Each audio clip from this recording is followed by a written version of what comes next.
Hey guys, blessed afternoon po. Andito ulit tayo sa property. Yan, quick update lang sa mga nakatanim pa rin dito sa loob ng property natin.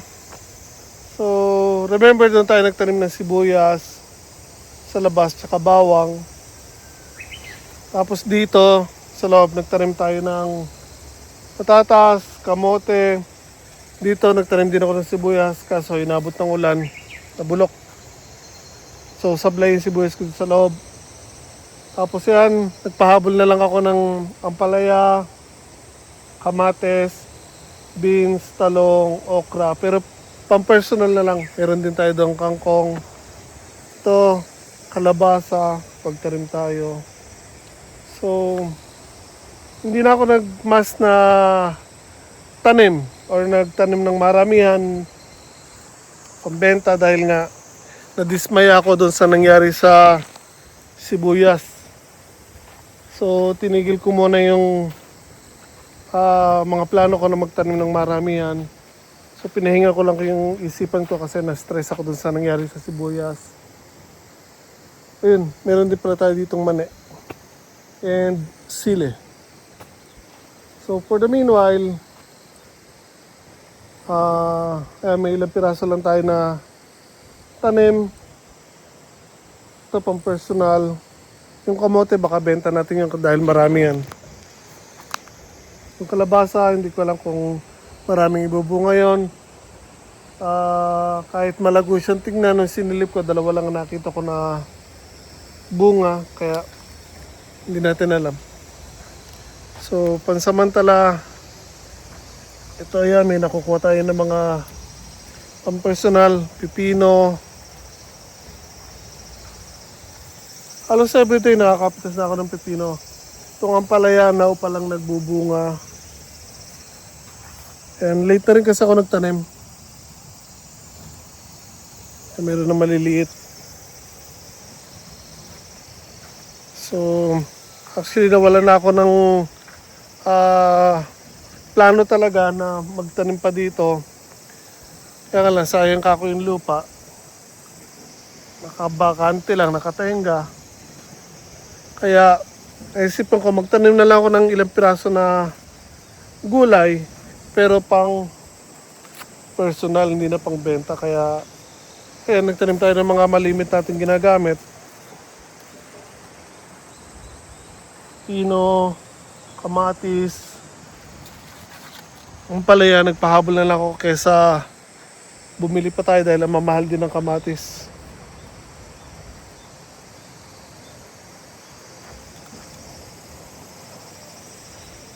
Yung mga sayote nga pala, namatay. Tanim ako ng ilang sayote dyan sa baba. Kaso, dahil nga isang buwan na umulan, hindi naman tayo nakapagtabas. Nag-overgrown yung mga damo.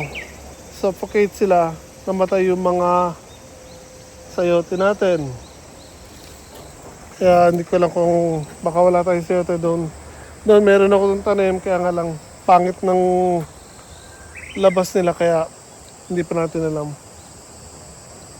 Yung beans, pangit din ang labas ng beans natin dahil hindi ko sila dinidileg. So, I think dahil sa tubig yon. So, yung mga kamatis naman natin dito, okay. Meron tayong mga malilit na kamatis. Yan, ilang piraso lang tinanim ko dahil again pang personal lang naman yung tinanim ko para hindi na tayo bumili. So, may tinanim nga pala ako dito guys, yung hindi ko alam kung ano tawag kasi dito, pero kami nalaglag. So, ganito siya. Ang kinakain dito yung nasa loob. Pag nahinog na, ito hindi pa to hinog, nakita ko lang nakabagsak. Dinampot ko lang. So, hindi pa ako nakakapitas sa kanya ng yung talagang hinog na. Kasi lahat yung mga napupulot ko, may mga nauna na sa akin ng mga insekto. So, andun nakalagay sa loob ng bodega, gagawin natin binhi.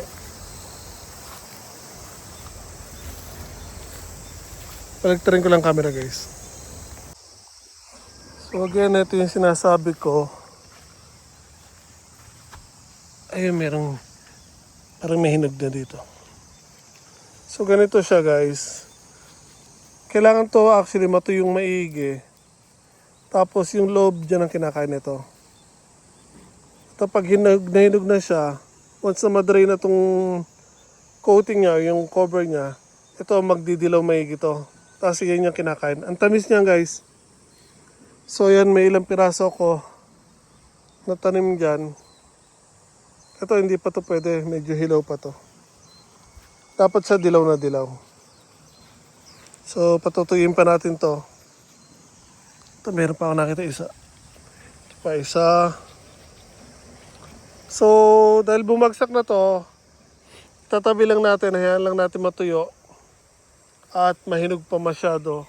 Or mas mahinog pa sila, then doon natin sila kakainin. Again, ang tamis nito guys, ang sarap. So there guys, again, update lang sa mga tanim natin dito sa garden dahil wala akong masyadong update ngayon. Hindi ako gumagawa ng video. Again, after nung mga last post ko about sa nangyari sa sibuyas, hindi na ako masyadong gumagawa ng videos, content. Napatigil ako. Masyado akong na-stress, na-dismaya ako kaya wala akong ginagawang content, puro tabas lang ako guys. Tumigil din ako sa pagtatanim kasi wala talaga ako ginawa. Ayan, bahala na kung ano susunod dito dahil nga again medyo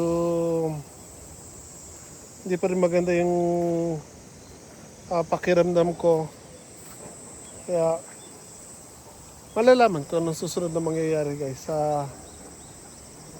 dito sa farm.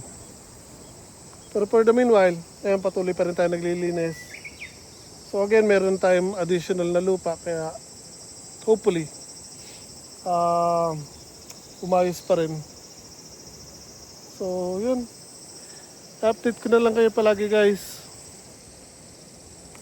kapag medyo okay na yung pakiramdam ko, pag sinipag na tayong gumawa ng panibagong content. So for the meanwhile, ayan po, green na naman ang paligid natin dahil summertime na.